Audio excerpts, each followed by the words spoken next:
Bismillahirrahmanirrahim. Alhamdulillahi Rabbil Alameen. Ar-Rahmanir-Rahim. Maliki Yawmiddin. Iyyaka na'budu wa iyyaka nasta'in. Inna siratal mustaqim. Siratal ladzina an'amta 'alaihim ghairil maghdubi 'alaihim waladdallin. Rabbana innana amanna faghfir lana dhunubana wa qina azaban nar. As-sabirina was-sadiqina wal-qanitina wal-munfiqina wal-mustaghfirina wal-isghar. Shahidallahu annahu la ilaha wa malaikatu wa ulul ilmi qa'iman bil qist. لا إله إلا هو العزيز الحكيم ربنا آتنا في الدنيا حسنة وفي الآخرة حسنة وقنا عذاب النار سبحان ربك رب العزة عما يصفون وسلام على المرسلين والحمد لله رب العالمين آمين. Amen. Thank you very much, Imam Jallo. Bishop, you have the floor. Thank you, Chairman. Great God, Jehovah, the one who knows the hearts and minds of all humankind, we ask that you look kindly upon this nation, the Gambia. And that we, Lord, we ask that of your goodness and your grace and your mercy and your love, that you will help us, particularly in the TRRC. Be with the witnesses, those who are coming to testify. Grant them, merciful Father, the courage to be able to stand and to speak out the truth. Nothing but the truth. And help us, Lord, as we hear them. Help us to hear them with patience, with love, with understanding, and also grant each and every one of us a forgiving spirit, and help us to reconcile with one another, and may the healing process continue to take place to the benefit of all who live in this land. This we ask through Christ our Lord. Amen. Amen. Thank you very much, Bishop Odiko. Council, are we ready with today's witness? Good morning, Mr. Chairman. Good morning, Commissioners. We are ready to proceed. Can I ask that the witness be brought in?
I, Abdullah J. Dabo, I, Abdullah Jamanti Koyodabo, swear that I will speak the truth, swear by I will speak the truth, the whole truth, and nothing but the truth. So help me God. So help me God. Thank you.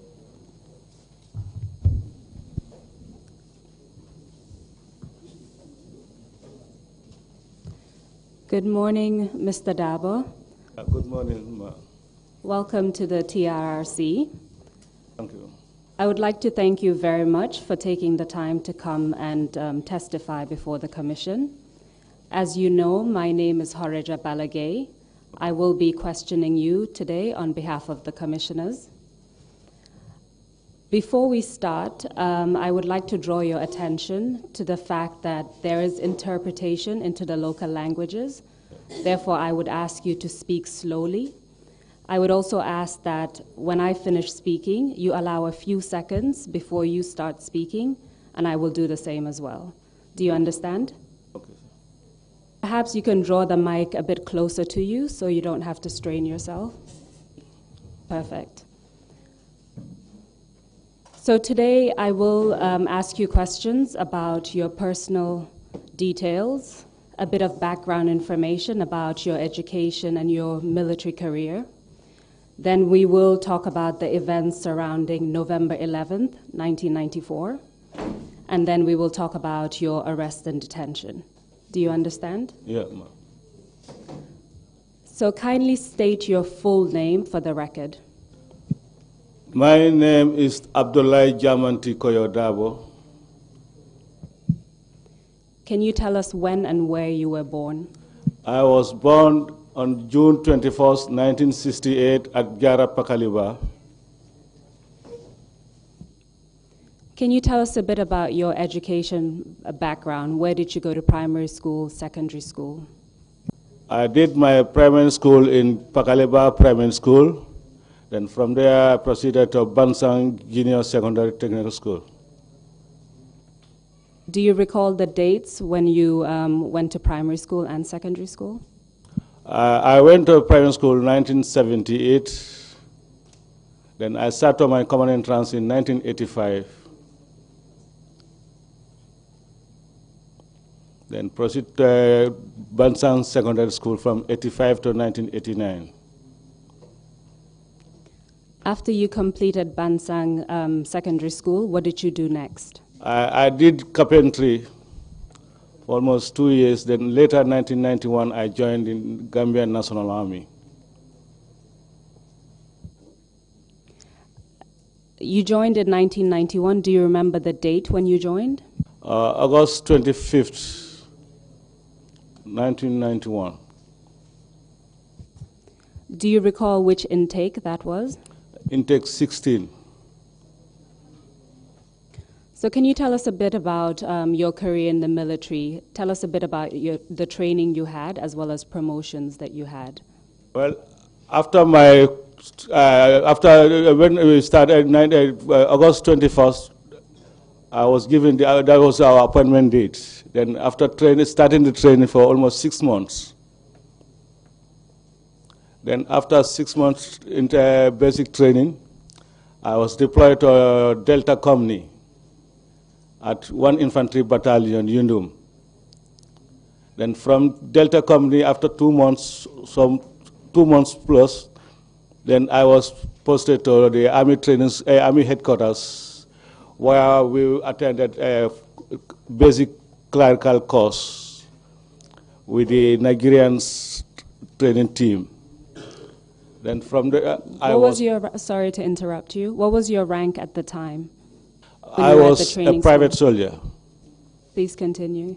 Then after the completion of the clerical course, I was deployed to the GNA training school as the acting chief clerk.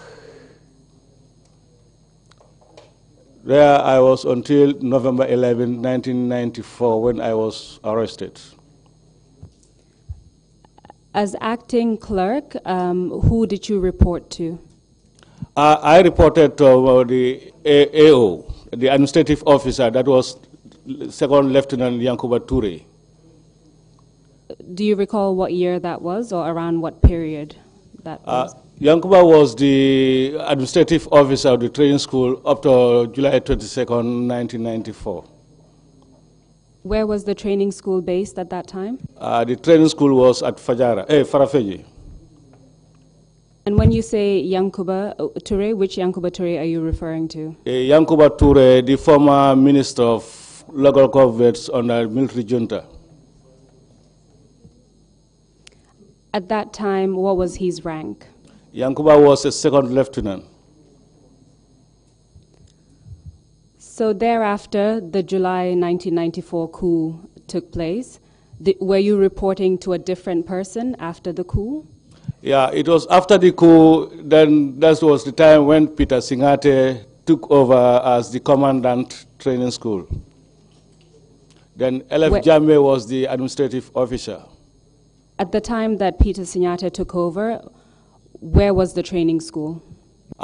Training school was at Farafenni, but after some weeks, then we were moved to Fajara Barracks. After, are you saying after a few weeks after the coup itself, then it was moved to? Yeah. And when you refer to Peter Singate, what was his rank at the time? Peter was a second lieutenant. Did his rank change after the coup? No. You also mentioned LF Jammeh. What was his rank at the time? LF Jammeh, before the July 22nd, he was a sergeant. But immediately after July 22nd takeover, he was promoted to the second lieutenant. So if I understand correctly, you remained as acting clerk until the events of November 11, 1994. Yeah. And at that time, you were reporting to LF Jammeh? Yes, sir.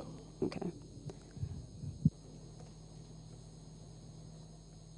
So I would like us to move to the events of November 11th itself. Yeah. Prior to the events, were you aware that there was a coup in the making? Not at all. When was the first time that you heard about a coup plan? It was after my arrest. So let's take the events step by step. Can you tell us where you were on November 11th itself? November 10th, I was at Fajara Barracks, the training school, when I was given an assignment by Peter Singate that I should type for him. And that LF Jammeh came with some notes that I have to type for him, which contains the agenda of the meetings that they were having with the senior NCOs and the military juntas. Do you recall when on November 10th that Peter Singate and LF Jammeh gave you this assignment? That was on the 10th around. Peter gave me an assignment well before 2 o'clock. But for LF Jammeh came after 3 to 4.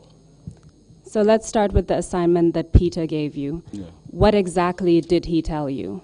No, that was the one Peter gave me that was pertaining to the administrative works. And thereafter, you received an assignment from LF Jammeh around 2 to 3? Around 3 to 4, yeah. 3 to 4 in the afternoon? Yeah. What was the assignment that LF Jammeh gave you? That was the agenda of the meetings that they were conducting with the juntas, members there. So what exactly did he hand over to you? Well, that was the welfare of the soldiers, like the promotions, accommodations, transports, and other logistics problems that the soldiers were lacking.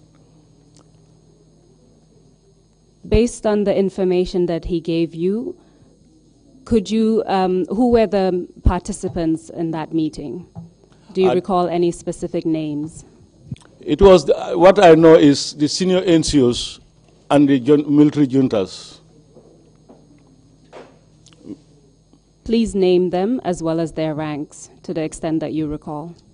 No, I was not at the meetings, but when LF gave me the paper, when I came to return the paper to him, I just got maybe 5 meters away from them, then that's the time I stopped, and when he saw me, he get up and come and meet me.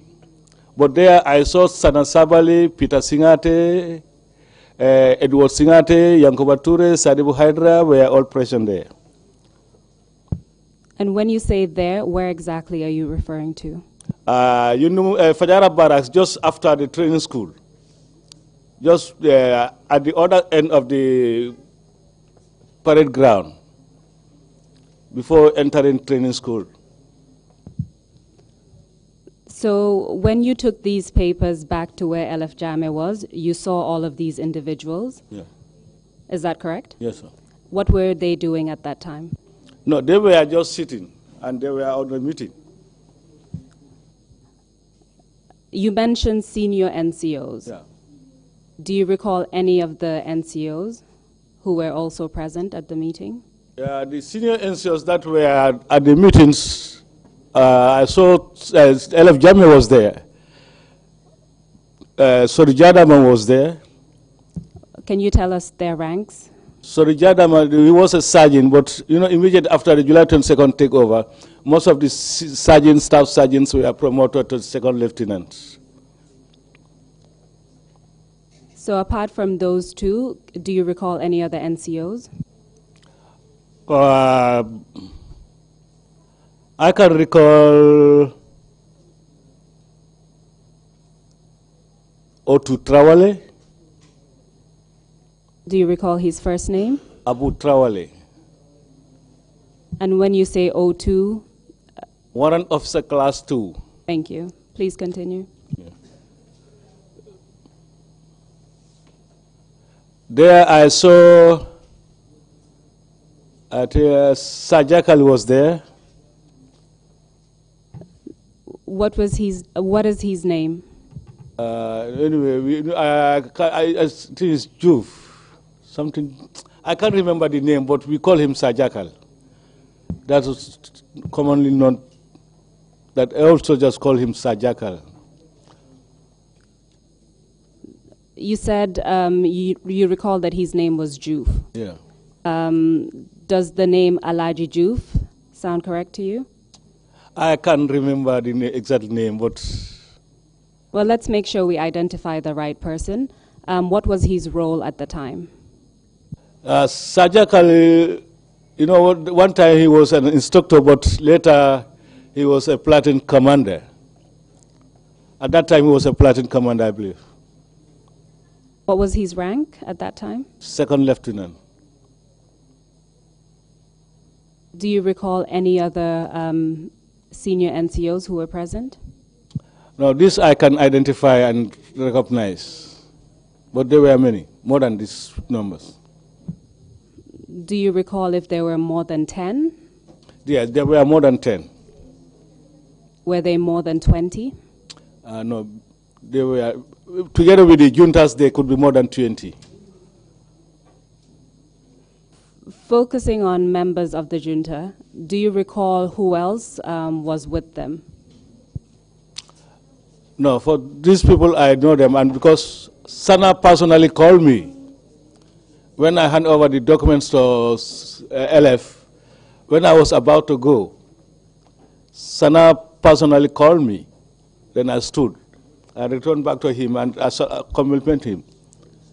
And he asked me, are you the one who signed the gate pass for AM Silla? I said, yes.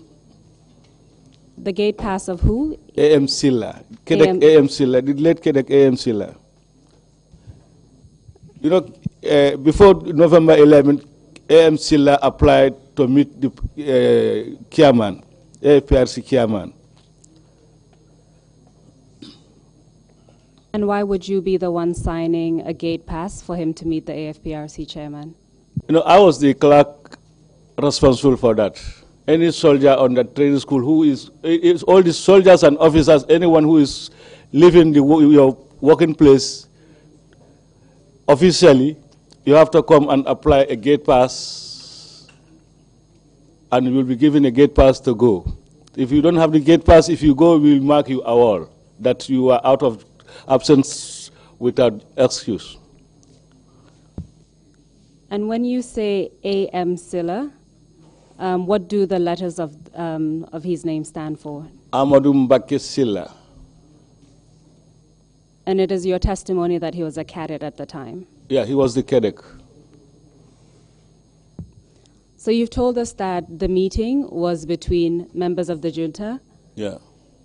And you've mentioned their names. You also mentioned the names of certain senior NCOs. Yeah. At that time, did you see the members of the junta's entourage, meaning their escorts, their drivers, their orderlies? Yeah, you know, those in those days, they don't go anywhere without their guards. Wherever they go with their guards. So who do you recall seeing from that group? You know, those people were not at the meeting, but where the vehicle were parked, they were standing around the vehicles there. So they were not part of the meeting? None. After you spoke to Lieutenant Sana Sabali, did you stay for the meeting or did you leave? No. When he asked me, are you the one who gave this AM Silla the gate pass, I told him, yes, I'm the one who gave him the gate pass. He told me, okay, it's fine. This is how he get to the meeting place. Sorry, I didn't get that. Did you stay at the meeting or did you leave? No, I've gone back to the office. Were you aware of how long that meeting lasted? It lasted almost around after 7 o'clock in the evening. Because I left the office 8 o'clock.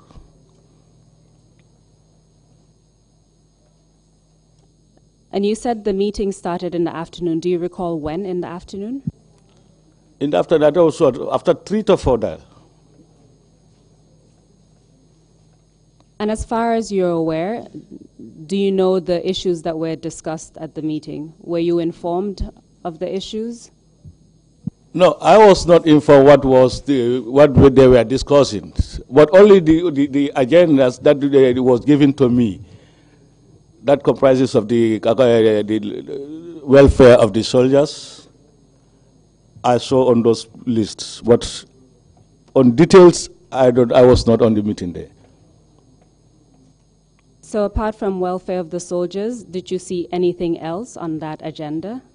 No, only welfare of the soldiers. And you said you weren't aware of details, but was there any additional information about what specific issues in relation to their welfare that was at point? You know, in those days, with the soldiers' welfare was totally bad, I can say, because we don't have correct accommodations. We don't have, our salaries was very small. Transportation is always a problem for us. And these are the issues that every soldier was talking about. Because we used to say in Bandinka,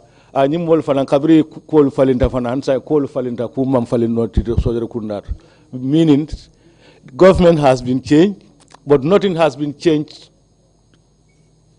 in the army.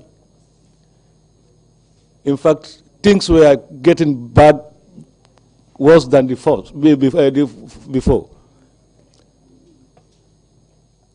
When you say things were worse than before, what are you comparing to? Comparing from the PPP time and the military time. As a result of those views, do you know if the soldiers did anything in relation to that? Can you repeat your question, ma?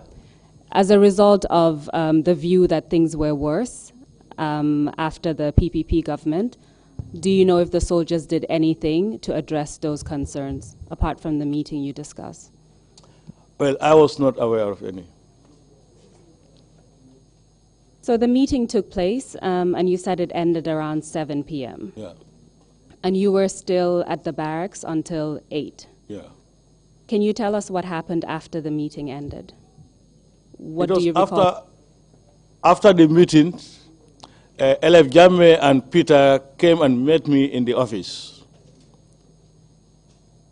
But when they entered the office, Peter and LF, it seems to me that they feel something bad within themselves. What do you mean by that? Because LF Jammeh was saying that, do you think we can accept this? He was saying that, Peter, do you think we can accept this? But Peter never replied. So there Peter get his briefcase, then out of the office, then he joined the vehicle to go out. So LF also followed him, and I was left there alone.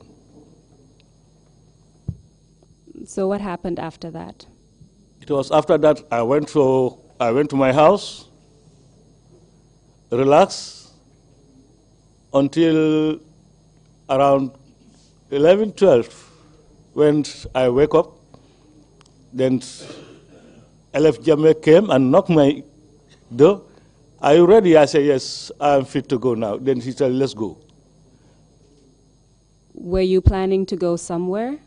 To attend the meetings that's supposed to be held at Yundum Barracks at 2100 hours. You know, when they were having the meetings at Fajara Barracks, they ended without compromise. Then they later suspend the meeting. It says that the meeting is supposed to be held again at 12 o'clock, 9 o'clock at Yundum Barracks. And how do you know this? Through LF Jammeh. So if I understand correctly, LF Jammeh told you that before he left. Yeah. So and he told me that we're supposed to have a meeting at Fajara, this place, Yundum, where you have to go with me to cover as a clerk for me. And did he tell you what time he would expect you to go with him? The first time he told me was 9 o'clock. But later, we didn't go until around 11 to 12 that we left of Yundum Barracks. Do you know why there was a delay? No. So you told us that LF Jammeh came to where you were staying, Yeah. your house, Yeah. knocked on the door and asked you if you were ready to go. Yeah. What happened after that? Then that's the time I followed him.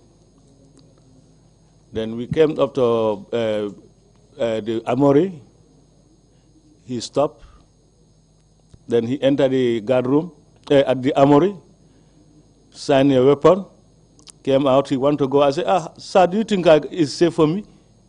You say we go together, you sign your weapons, I don't have weapon, you say we go.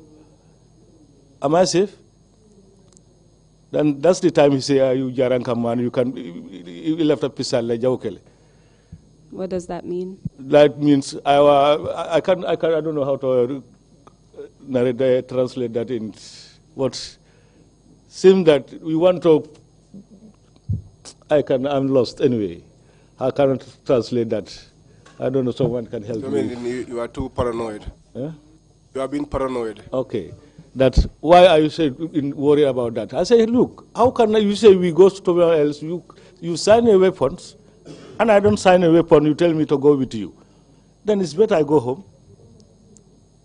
Then he told me, okay, go and sign your weapon. That's the time I also entered in the room, the Amory, signed a weapon, AK-47s. Then we joined the vehicle. Around what time was this? This was around 11 to 12. So around 11 to 12 at night? Yeah. On the 10th of November? On the 10th of November, 1994.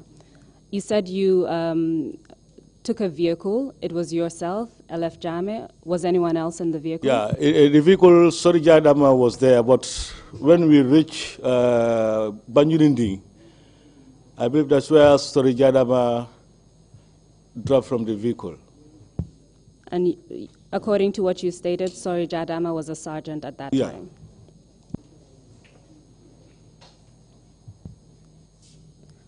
Was it normal for you to sign out weapons before going to another barracks? Yes, because like my commander used to tell me, anytime a military man supposed to leave your duty position to somewhere else, you have to be armed. So you signed out weapons from the armory. Yeah. What did you observe around the armory at the time? Were there any other soldiers present? Yeah, there were some soldiers outside the armory, but inside the armory we met only one FAL. Do you recall his first name? No, I can't, but he is FAL. I think he's the first in the first Gendarmerie, the first Turkish intake of the Gendarmerie in 1991-92. That was the time he joined the Gendarmerie. Do you recall his rank? At the time, I think it was a lance corporal. Does the name Mustafa or Madike sound correct to you? No, not Madike. But it's a FAL. It's not a very tall. He's a short man. I think I later used to see him at around Tujere End. Do you know what he did after the gendarmerie or the army? After the gendarmerie, last time I used to heard about him, that was the time he was attached to Liberia. He was deployed to Liberia on this UN. He was on the Amori, I don't know, something like that at the UN, Liberia. That's where I lasted. From there, Liberia, I think that was the time I lasted to see him. Because where he lived in Tujere, and one day I was just passing by and I saw him coming with the vehicle. We greeted, then I told him that, are you staying around this area? He told me, here is my compound. Yeah. That's very helpful. So you only found a FAL inside the armory? Yeah, and FAL with another person, but that man, I don't know him. Apart from the two of them, when you left the armory and went back outside, do you recall the soldiers that you saw around the armory? Did you recognize any soldiers, of them? There were many there. And when you saw them, what, if anything, were they doing at the time? No, the only thing I saw them with, they were with their arms. Some were at the guard room. Then this is how we, from the armory, when I came, that's the time we joined the vehicle, we left the camp. Was there anything unusual about what you saw at that time? Well, I can't say anything usual, I don't see. So you left in a vehicle. It was LF Jame, Sori Jadama, and yourself. Yeah. Do you recall what vehicle you drove in? Well, we were driving the Land Rover. Were you the only three who left Fajara Barracks at that time? Yeah, we were the only three. At the time of this incident, do you recall who the commander of Fajara Barracks was? At that time, it was Fal, Abdullah Fal. Do you recall seeing Lieutenant Abdullah Fal at the time? At Fajara Barracks? That night, after you took weapons from the armory? No, I don't see him until when we reached Yundum. And just to clarify and make sure I have this correct, what was his rank at the time? He was a second lieutenant. Lieutenant. Yeah. The three of you headed towards Yundum Barracks. Yeah. And you said that one person left, Sorry Yeah. Jadama. Yeah. Do you recall where he got off? When? Do you recall where he alighted the vehicle? That was around Banjuninding Main Johnson. Banjuninding, the main Johnson, that entered into the village. That was where he dropped the vehicle. So the two of you, meaning yourself and LF Jame, proceeded to Yundum Barracks, Yeah, correct? Can you tell us what happened? Well, immediately when we entered after entering the Yundum, you first have the former agric stations, agricultural office, I don't know, the Nari or Nari. Immediately after the Nari, then we received a gunshot. Then our vehicle was shot. Do you recall what time this was? Yeah, this was after midnight, towards 1 o'clock, I can say. So as soon as you got to the agricultural building, you started receiving, was it one gunshot or a series of gunshots? It's serious. It was not one. We were ambushed. Can you describe to us what happened? But immediately when we received a gunshot, that's the time LF Jammeh stopped the vehicle, then opened his door, then started running towards the airport end. Then these people were continue firing, following him with the firing. Whilst the others were engaging me. People like Edwards and his guards. At the time that you were being fired at, could you see who was firing at you at that time? Those on were firing. Some were lying down on the grass, and others were standing. Those lying down were the people who were firing. But when LF started running, Edwards loudly said, "Don't allow him to escape. Don't allow him to escape." But LF was a very smart soldier. Then this is how he jumped over the fence, then jumped the airport fence. This is how he escaped.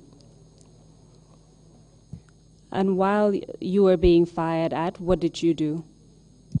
Well, I was immediately when I was about to land, then that was the time I was hit by one of the guards of Peter, who was my badmate, whom I know personally. Can you tell us his name as well as his rank? Mustafa Toure and Pa Senghor. Where did he start hitting you? From the vehicle. And can you tell us exactly where the vehicle was parked? The vehicle was on the road. When we received a gunshot, that's the time LF stopped the vehicle, then he ran. So while Peter's guard, Senghor, not Peter's guard, Edward's guard. Yeah. Can you tell us his first name? Do you recall? Senghor. Pa Senghor.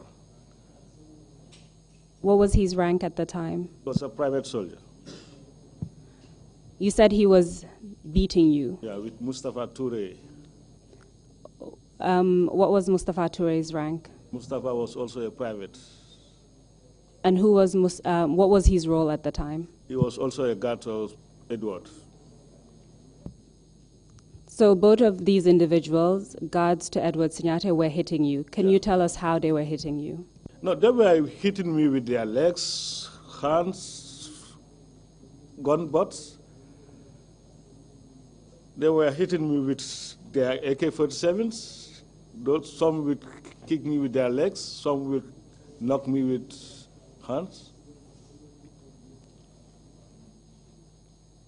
At that time, apart from those two individuals, did anyone else hit you? Yeah, Edward hit me personally. Can you tell us how he hit you? Edward, he came and held this finger. He just pulled it like this, then started slapping me. And just to make sure it's clear, when you say Edward, who are you referring to? Edward Singate, the former vice chairperson, chairman, AFPRCA, and the Minister of Defense. After he did that to you, did anyone else hit you or do anything to you? Yeah, there were many. I cannot recognize. Even these two I mentioned are not the only person who were surrounding me. There were many, because at that time you cannot recognize who, but these two were my batch mates in the army. I know them personally. Later, Pasengor, who told me that, class, why are you here with these people? What did you say to him? I did not respond to him. As a result of those beatings, did you sustain any injuries? Where I sustained, I have a rib problem, that which I'm suffering still now. My ribs are still paining me. They sometimes pain me. At times, I cannot even walk. Apart from the injury to your ribs, did you sustain any other injuries? Yes, and I was also snapped with a bayonet. But the person who do that, I cannot, because he was behind me. I just had the bayonets on my this here pap. Then I just looked and I received a slap. Then I cannot identify who exactly was doing that, but it was within the guards of Edward Singate, and it was within their guard. So just to be clear, you're pointing to the back of the right side of your body, right? Yeah. Apart from that, did you sustain any injuries, any other injuries? No, these were the injuries that I was assessing. So after they finished beating you, what happened next? After finishing with me, they just grabbed my legs and my hands. They threw me inside the vehicle. There was a truck park, but before I was put in the vehicle, I had a group of soldiers were attacking someone, and the other groups were attacking another people. Like maybe it was in sections, three groups. And in those groups, I heard that false voice that you are trying to betray us, but Allah will betray you people. How did you know that was Dotfal's voice? Dotfal, I know I can hear, I can recognize his voice because I know him, he trained me. I know him personally. He trained me, and after training, we were working together at Farafenye Barracks. Then we were all later transferred to Fajara Barracks. I know him personally. After Dotfal said that, did anyone respond to him? Did anyone say anything? It was Sana who was responding to him. Which Sana? Sana Sabali, the former vice chairperson. And what did Sana say to him? Sana was telling him that you will know what I will do to you. This was Sana's word to him. You will know what I will do to you. So you mentioned the people who were hitting you. Yeah. And you've mentioned that you heard Dotfal's voice, and you know that there were other people who were hitting other individuals. Yeah. Did you recognize any of the individuals who were hitting the others? No, Sana always be with his guards. Edo be with his guards. Yankuba Ture also, they all go be in with their guards.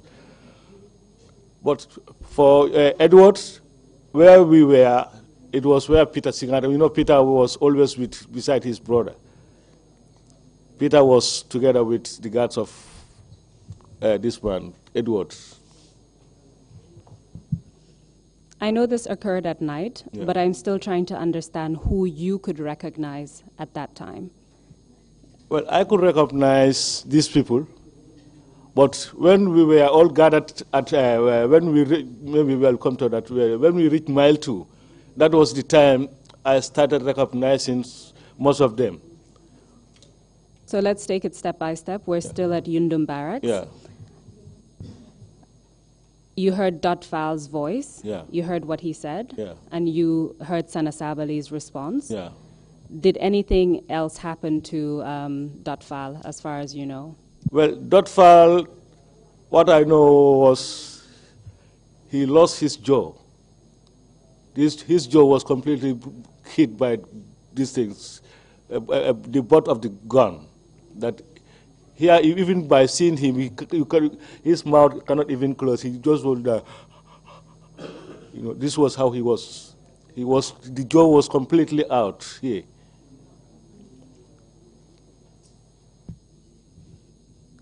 And as far as you could tell at that time, you don't know who hit him? No. That's correct. Did you recognize anyone else apart from Dotfal in terms of the people who were hit by soldiers? Lieutenant Basiru Baro was there, and Mafuji Sonko. Let's take them step by step. Yeah. Can you tell us, as far as you could observe, what happened to Baro? Okay, Basir also, his neck was broken because his head was tilted and until his neck was broken. What was Baro's rank at the time? Baro is a lieutenant. So from what you could tell, his neck was injured. Yeah. Did you notice anything else on his body? No. Let's talk about, is it Mafoji? Mafuji Sonko. Can you tell us his rank? Mafuji was a private. What was his role at the time? He was a driver. Was he assigned to any particular He was a individual? driver to Lieutenant Fal. As in Lieutenant Dotfal. Dotfal, yes. Can you tell us what happened to Mafoji? Anyway, Mafuji was also beaten because when we reached mile 2, he was crying. But while you were still at Yundum Barracks, did you observe anything in relation to him in terms of injuries? No, Was he injured? No. So we've talked about what happened to you, what happened to Dotfal, what happened to Basiru Baro, and what happened to Mafoji Sonko. Do you recall any other individual who was beaten while you were at Yundum Barracks? Fafanyang also. Do you recall his rank? Fafanyang, I believe he was a couple. Can you tell us what happened to Fafanyang? Fafanyang was also beaten seriously and he sustained some injuries because you can see blood from his head.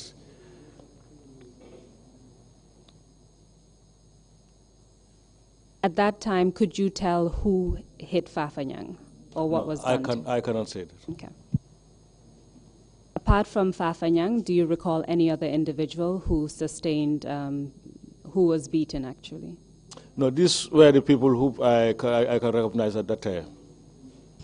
As far as you could tell, were there more individuals who were beaten, even if you can't recognize them? Yeah, we were more than these numbers. But you know, some of them were former TSG personnel whom I don't know them. I understand, again, this happened at night. When you say you were many, the people who were beaten, were you more than 10? Yeah, we were more than 10. Were you more than 15? Maybe around 15, 20 that I can say, but we were more than 10. So you've told us the injuries that you sustained. After that, what happened to you? I was just parked inside the truck. We were there when we had Edward Singate calling the attention of the soldiers around us that he is coming, he is throwing grenade. Then that's the time Sana said, no, don't kill them like this. We'll kill them one by one for other soldiers to be a lesson for the other soldiers. When you say that Edward wanted to throw a grenade and called the attention of the soldiers, what do you mean by that?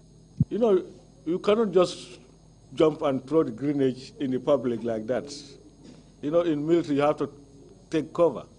Like when when he started throwing the grenade, he will lie down on the floor so that maybe when the grenade explodes, will go over them, so they will be safe. So this is why he was calling the attention of the soldiers. What did he say to them? Huh? What did he say to the soldiers? He was just saying that, stand by, I'm throwing grenade. So that time I was even, I do this inside the vehicle, I was looking at them like this. Then when Sana said, no, Sana hold his hand, said, no, don't do that. We'll kill them one by one for other soldiers to be a lesson for the other soldiers. Then that was the time Sana said, we stayed there for a while, then Sana said, no, these people will not come. Let's go for them. So this is the time the vehicles move, then we see ourselves to mile 2, remain wing. Okay, let's focus on what you've just said. Do you recall for how long you stayed in the truck before it moved to mile 2? It was more than an hour. And you said that Sana said, these people will not come, let's go for them. Let's go for them, yeah. Did they leave with you, the people in the truck, or did they leave separately?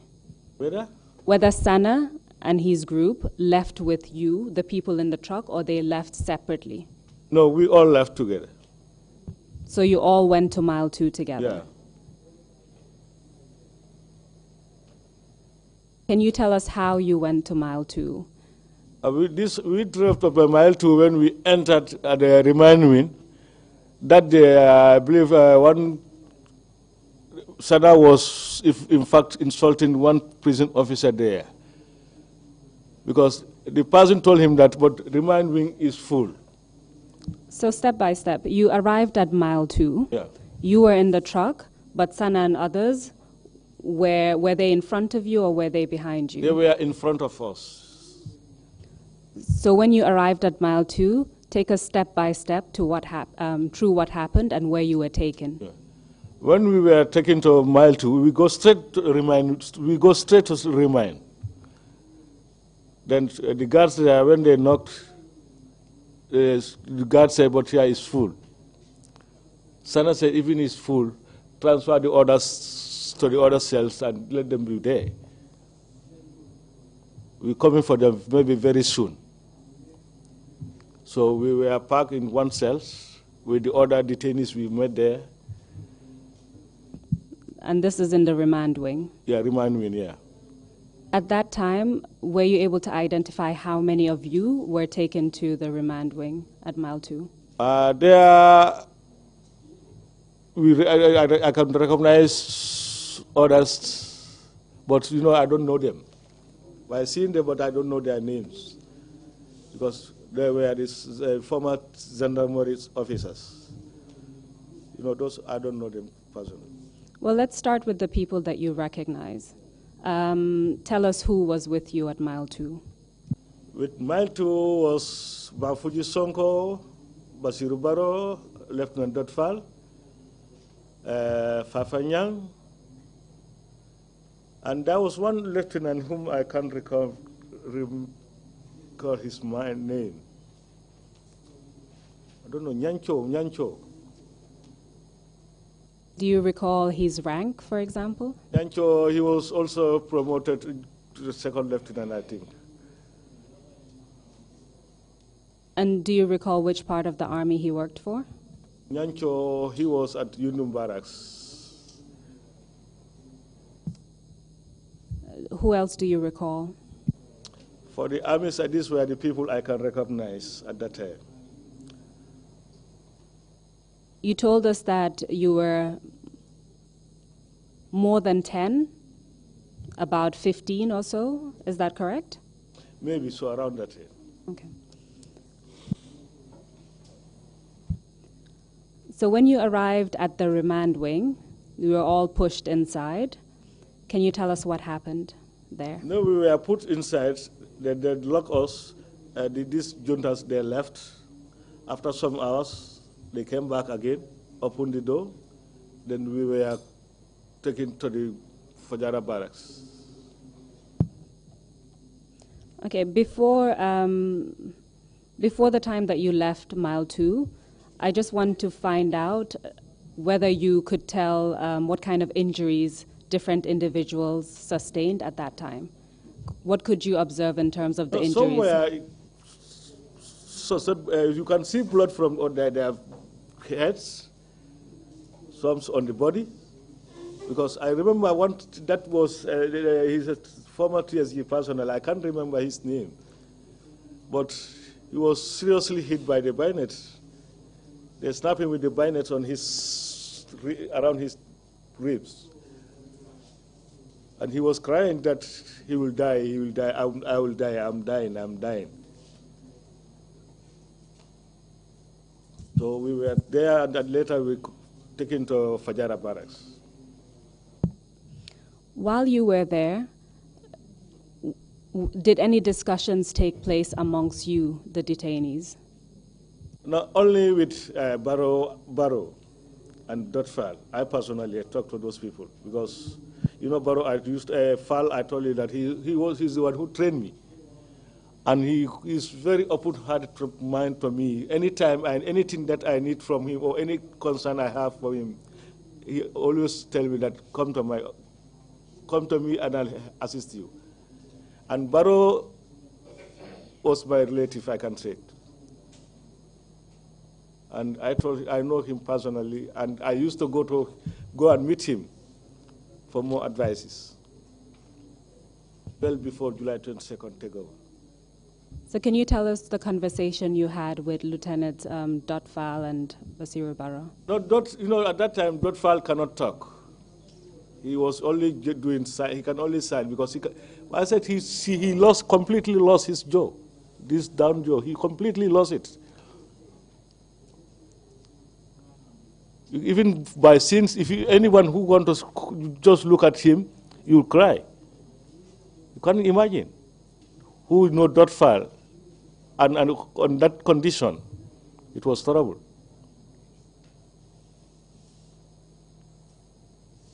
Then Basir also, you know, the head cannot do the head is right directly on his soldiers, like this. This only thing he can say, he cannot talk. It was Mafuji who told me that it is Sana who hit Fal with his gun.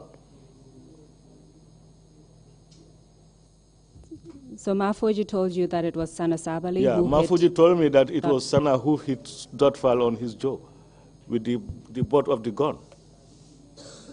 When did Mafuji tell you that? Was that while you were still at Mile 2? Yeah, when we were at Remind, yeah.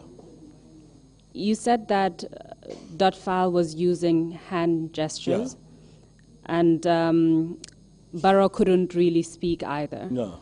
Were you able to decipher anything from their attempts to communicate? No, at that time, nobody can decide anything because where the condition those people are, whoever see those conditions, you know that the next minute is yours. Everybody was thinking of your own life. That was survival drill.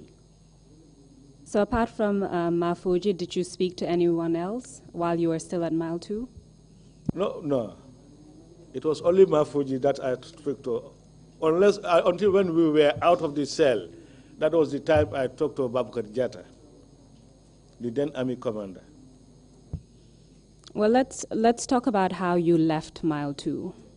Do you recall how long you stayed at Mile 2 before you left? I said maybe it's roughly an hour when we were at Mile 2. And can you tell us about your transfer from Mile 2? Who was present at the time? When they came to open the door, when we were out and we were asked to join board the vehicle, then where Babukar Jatta, the then army commander, saw me and said, Dabo, you are also here? You are also with these people? Was that the first time that you saw Babukar Jatta that day? Yeah, that was the first time I saw him. But when Yundum, we saw his vehicle there. You saw his vehicle at Yundum, but you didn't? When we were entering Yundum barracks, we saw his vehicle there, DNA 1.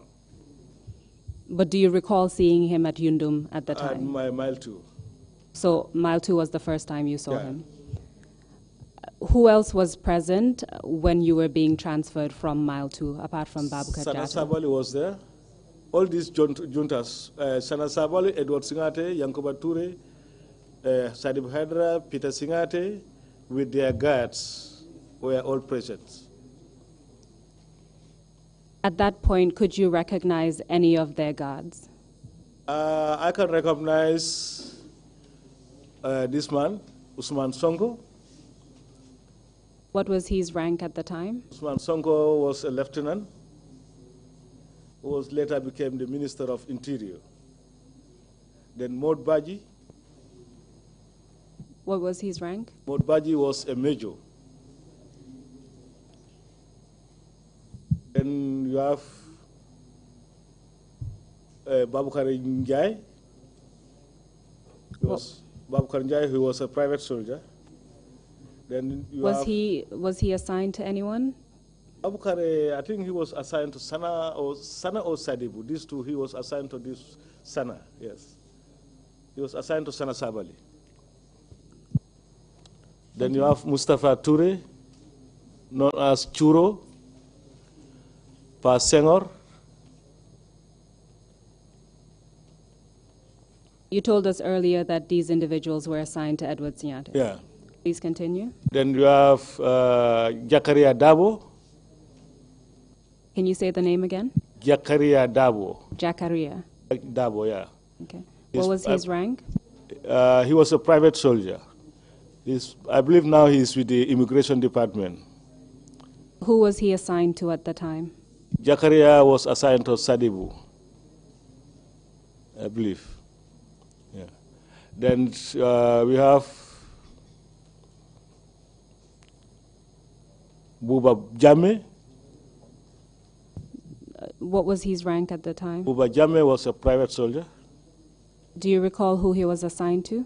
No, Buba Jame was, at that time, he was attached to Yundum Barracks. You know, he's a junior brother to Yaya Jame.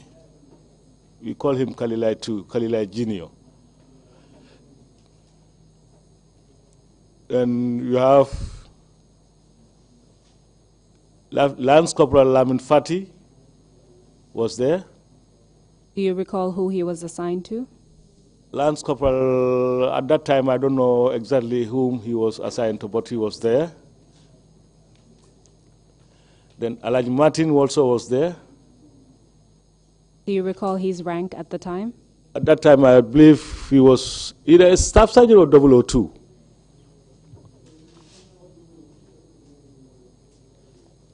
I can recall,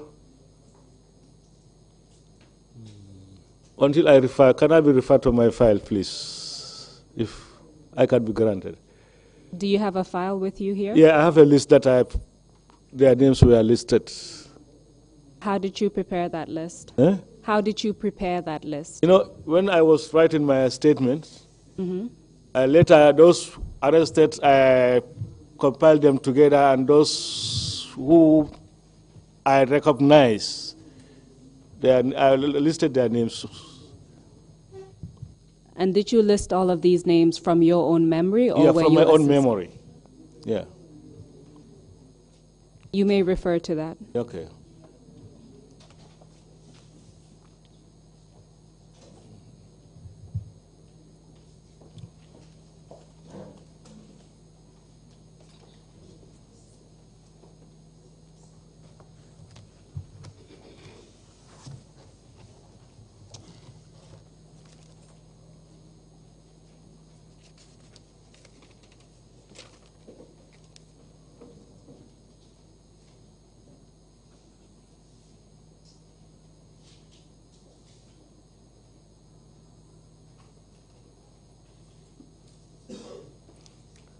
Yeah, and I also have Musa Jame.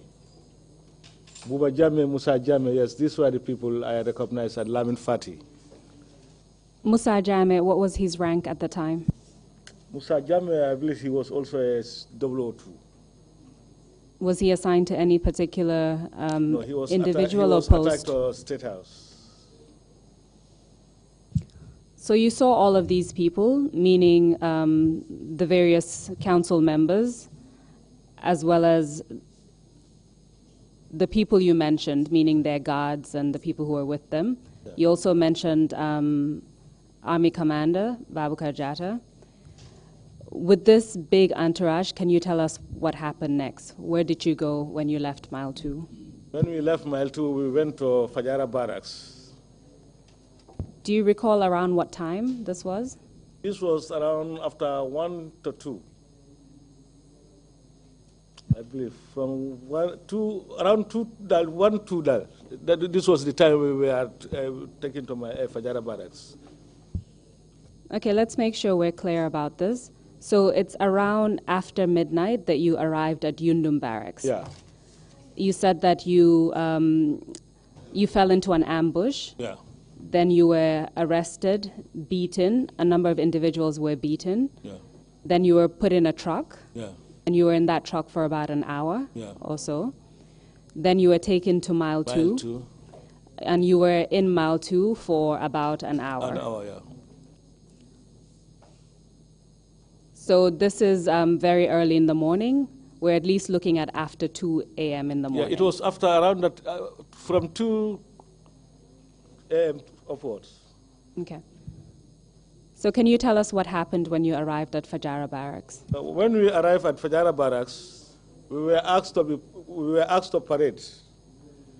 Then we were paraded, and the soldiers were behind us. Where were you paraded? Inside the parade ground. Who asked you to parade? Sana Sabali, the former vice chairman.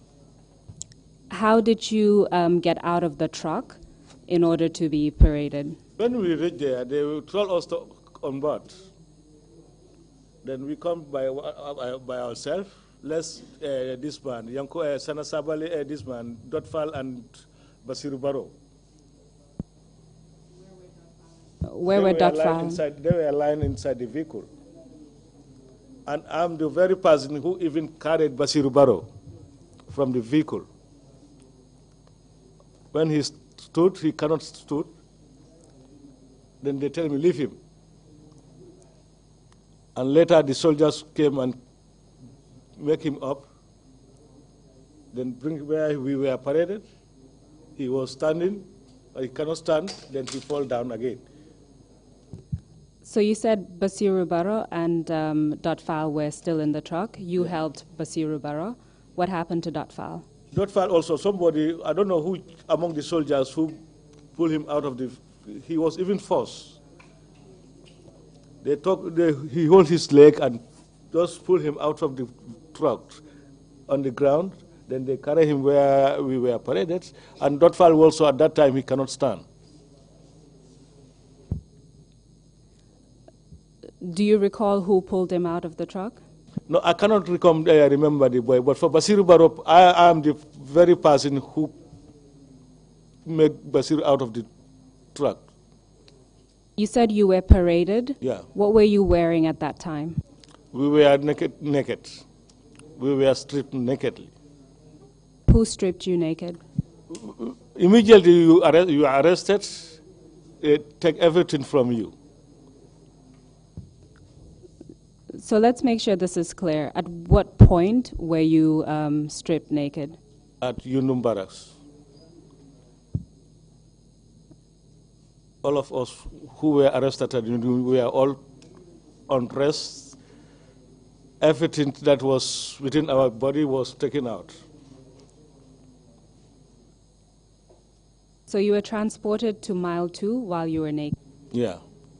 And you stayed in Mile 2 in the same? Yeah. And thereafter, in the same condition, you were taken to Fajara Barracks? Yeah. And at Fajara Barracks, you were all paraded? Yeah. In that same condition. Can you tell us what happened next? And there, Sana Sabali started after counting 3. 1, 2, 3, fired! Then they started firing at us. Then that's the time soldiers started, you see, people are falling down. Until around around 6, 7, when I heard somebody was talking to him, no, but Allah stopped. And that voice seems to me like Babkar Jata, who was telling them that, Allah stop sigh. That time, I think I was left with only Mafuji, Sonko, who were physically on the ground. But the rest, and others have run. You know, earlier I tell you on the statement that others started running. One of them was hit on the back and said, oh, I am boom, I am boom, I am boom. Let's run, let's run. I told him, look, even if you run, Allah said you will die, you will die. If you stay, Allah safe, you will be safe. So some noise was made behind us. That's the time when these people started running towards the training school end. So let's take what you've told us step by step. You were paraded, and then Sanasabali counted 1, 2, 3, and then everyone started firing. Prior to that, do you recall who was present with Sanasabali? All these people I've said, Babukar Jata was there with the other junta members, with their guards. Modbaji were all there. Because Babukar Jata was together with Modbaji, on they were all together. What was Modubaji's rank at the time? Modbaji, I believe that that time he was a captain, I think. Captain or major, but he was among the senior officers of the Gambian National Army. Do you recall if he had any particular role at the time? Later, I heard that he was a commissioner to some, I think, North Bank Division. Then after, as the ambassador to Mauritania. So all of the people that you mentioned as being present outside Mile 2, who then transported you to Fajara Barracks, were present when the shooting was going on? Yeah. Do you recall if all these people were shooting, or was just a few individuals who were shooting? You know, I cannot identify who is shooting because, you know, all of them were armed. They were all having guns. When Sana said 1, 2, 3 fired, you had fired all of them. You cannot know who is firing and who is not firing. You told us that some individuals fell to the ground. I'm talking about your group, the people who were being fired at. You said some individuals fell to the ground, other individuals ran away. Can we just start with the people who fell to the ground? Do you know if anyone was killed as a result of that firing? Yeah, there was 2 gendarmerie officers whom I don't know them, but there were 2 gendarmerie officers, and I believe EB and this man Nyancho, I believe he was also there, who lost his life at Fajara. Yes. So the 2 gendarmerie officers as well as Nyancho. Yeah. Do you recall if anyone else was injured at that time, as far as you could tell? Yeah. The person who was injured was, to me, it seems to be Bineminti. But according to his testimony last time, he said he was not there. It makes me surprised because Bineminte's name was mentioned when we were at Mile 2, when the Sana was calling the list. And Fajara also, his name was mentioned there. But when I was listening to his testimony, it doubts me that maybe either I mixed the name or something else has happened. But someone among them, either Minte or Jaju, Lieutenant Jaju, also was there. He was also among those who ran away. Lieutenant Jaju, who later joined those Katong attacks. Well, let's address the issue of Bineminte. You said that while you were at Mile 2, Sanasabali was reading out a list. Yeah. Was that when you just arrived at Mile 2, or was that when you were leaving? You know, when we arrived Mile 2, the guards there, before he accepted us, he brought a a book where he wrote all of our names. He wrote our names there. Then when Sana came, that's the list he took from that prison warden, the prison officer, and then it was the list he was calling. So from what you've said, Bineminte was mentioned when that list was being read out. Do you recall actually seeing Bineminte at that time? You know, at that time, before that, I never knew Bineminte. I just heard his name, but I cannot, when I stand personally with him, I cannot know this Bineminte. So at that time, you were not in a position to recognize or... Okay. Only heard of the name, but I cannot know, I don't recognize him personally because I'm not used to him. So now at Fajara Barracks, your testimony is that you believe Bineminte was also there. Yeah. But you've already told us that he's not someone that you could recognize. Yeah. So it's possible that you're mistaken, is that correct? And when you heard his testimony, that made you doubt whether or not he was in fact there. Yeah. Also mentioned Lieutenant Jaju.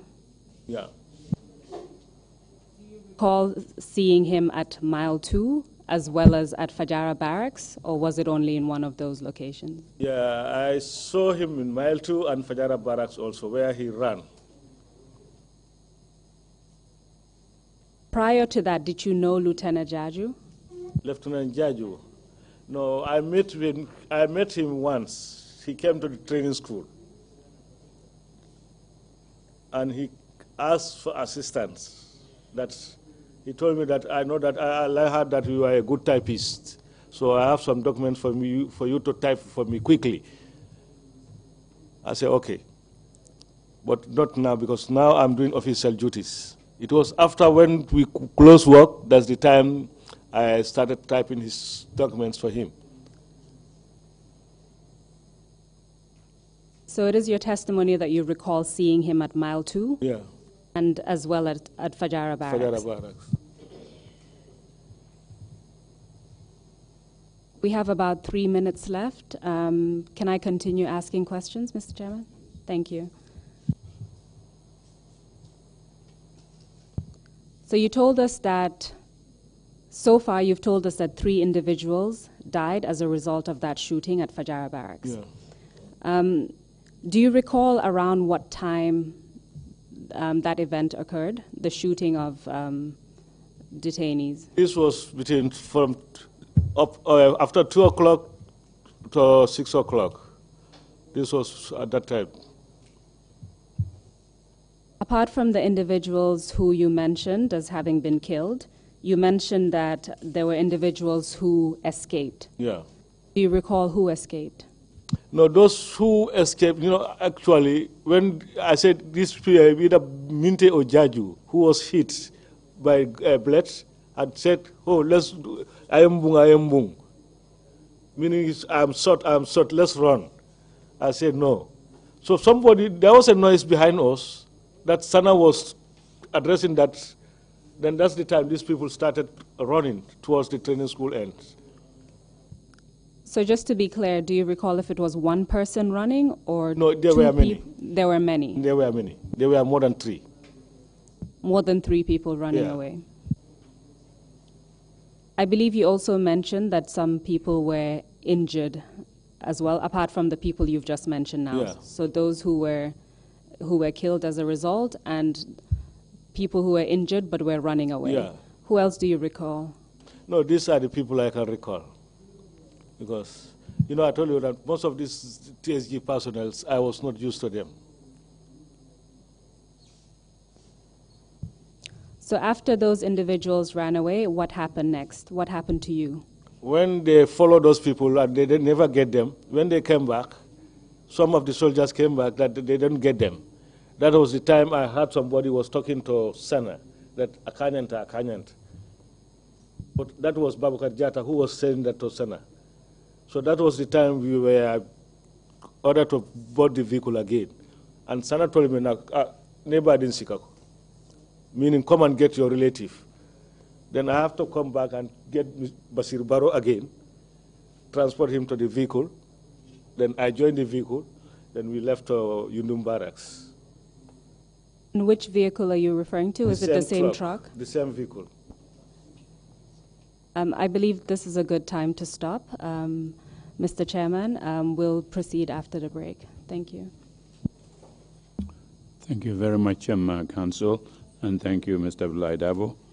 If the commissioners don't have any questions, we will take a 30-minute break and perhaps ask questions at the end of his testimony.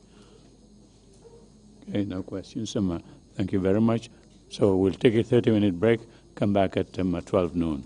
Meeting is adjourned.